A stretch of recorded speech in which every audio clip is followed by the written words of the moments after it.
क्या आप जानते हैं कि जिस कंपनी के बारे में आज करोड़ों लोग बात करते हैं, उसमें आम आदमी पहली बार शेयर कैसे परचेज करता है? और सबसे बड़ा सवाल, आईपीओ में अप्लाई करने के बाद क्या शेयर मिलना पक्का होता है? क्या आईपीओ से लिस्टिंग के दिन प्रॉफिट जरूर होता है?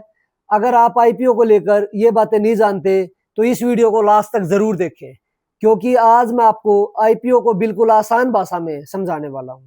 तो नमस्कार दोस्तों, स्वागत है आपको आपका एल्गो ट्रेडिंग चैनल में। इस चैनल पर हम शेयर मार्केट, ट्रेडिंग, इन्वेस्टमेंट और आईपीओ जैसे टॉपिक को बिल्कुल आसान भाषा में समझते हैं। ये वीडियो खासकर बिगिनर्स के लिए है। वीडियो शुरू करने से पहले, यह वीडियो केवल एजुकेशनल और इंफॉर्मेशनल पर्पज के लिए है। इसमें दी गई जानकारी को किसी भी तरह की इन्वेस्टमेंट एडवाइस या मेरी इन्वेस्टमेंट एडवाइस ना समझे। स्टॉक मार्केट में बहुत बड़ा रिस्क होता है, इसलिए किसी भी इन्वेस्टमेंट से पहले अपनी सेल्फ रिसर्च जरूर करें। चलिए अब समझते हैं आखिर आईपीओ होता क्या है। आईपीओ का फुल फॉर्म है इनिशियल पब्लिक ऑफरिंग।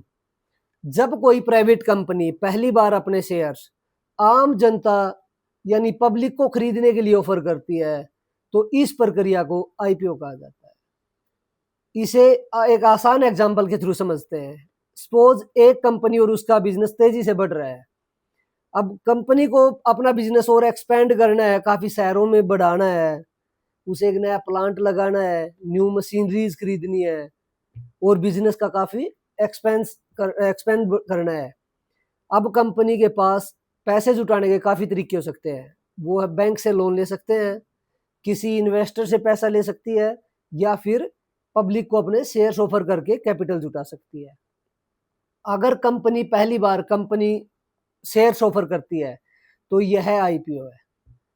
अब इसे आसान भाषा में इस तरीके से समझ सकते हैं। कंपनी कहती है कि हमें बिजनेस के लिए कैपिटल चाहिए, इसलिए हम अपनी कंपनी के कुछ शेयर्स पब्लिक को ऑफर करते हैं। जो लोग उन शेयर्स को खरीदते हैं वो कंपनी के शेयर होल्डर बन जाते हैं और कंपनी में एक छोटी सी हिस्सेदारी बन जाती है।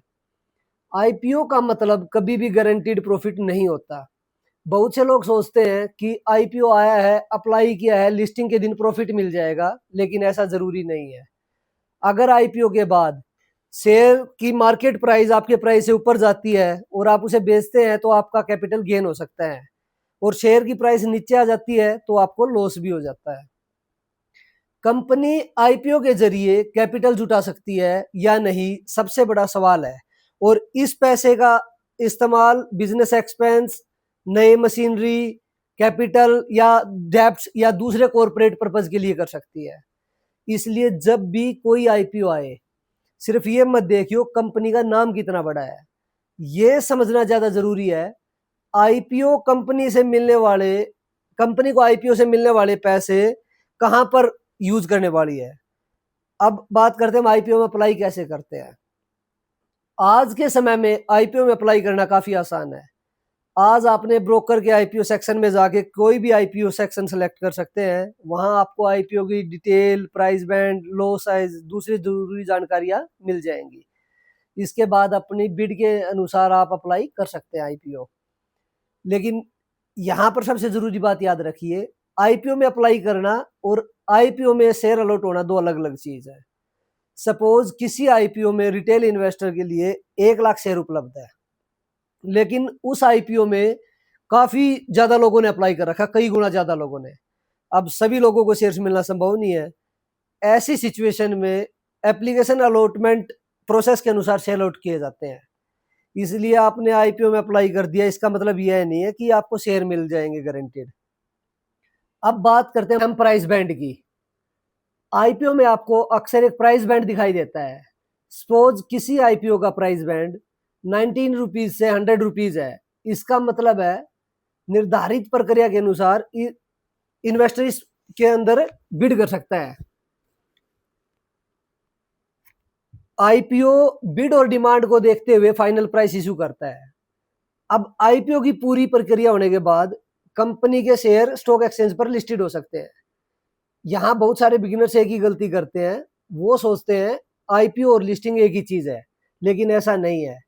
आईपीओ का मतलब कंपनी द्वारा पहली बार पब्लिक को शेयर ऑफर करना है। लिस्टिंग का मतलब कंपनी के शेयर स्टॉक एक्सचेंज के ऊपर लिस्ट होना और शेयर उसके बाद शेयर मार्केट में ट्रेडिंग स्टार्ट कर सकते हैं। अब एक और जरूरी सवाल, आईपीओ में कौन कौन अप्लाई कर सकता है? आईपीओ में अलग अलग इन्वेस्टर कैटेगरीज होती हैं, जैसे retail investor, long institutional investor, qualified institutional investor. एक सामान्य इन्वेस्टर भी रिटेल के तहत आईपीओ अप्लाई कर सकता है, लेकिन हर आईपीओ के अपने ही नियम अलग अलग एप्लीकेबल अलग रिक्वायरमेंट्स हो सकती हैं। इसलिए अप्लाई करने से पहले आईपीओ की पूरी डिटेल जरूर समझें और देखें। अब सबसे जरूरी बात, किसी आईपीओ में अप्लाई करने से पहले आपको किस चीज की जरूरत होती है? सिर्फ आईपीओ का नाम देखकर अप्लाई देख मत करें। कंपनी का बिजनेस समझिए, कंपनी पैसा कैसे कमाती है वो समझिए, उसका रिवेन्यू कितना है वो समझिए, प्रॉफिट कितना है वो समझिए, कंपनी पर कितना उधार है वो देखिए, उस कंपनी के प्रमोटर कौन कौन है, कौन सेलिब्रिटीज है या कौन उनका ब्रांड एम्बेसडर है वो देखना भी जरूरी है। कंपनी किस तरीके से ग्रोथ कर रही है वो देखना जरूरी है।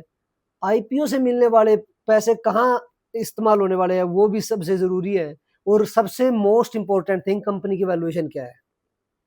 काफी लोग सोशल मीडिया पर या वैसे जीएमपी देखकर अपना आईपीओ परचेज कर लेते हैं, लेकिन सिर्फ जीएमपी देखकर इन्वेस्टमेंट डिसीजन लेना सही तरीका नहीं है, क्योंकि आईपीओ में भी रिस्क होता है और लिस्टिंग के बाद शेयर प्राइस ऊपर नीचे हो सकते हैं।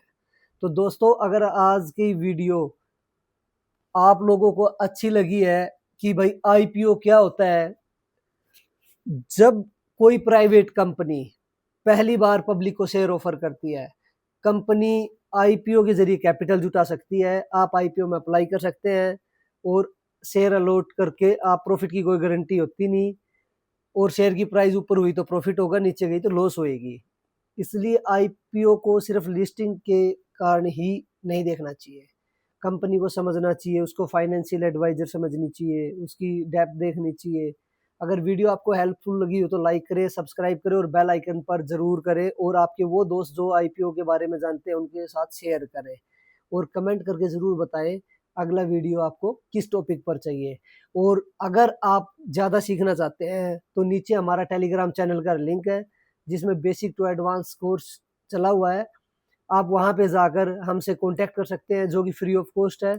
अब मिलते हैं आपसे अपनी नई वीडियो में, तब तक सीखते रहिए, समझते रहिए और ध्यान से इन्वेस्ट किए। जय हिंद, नमस्कार।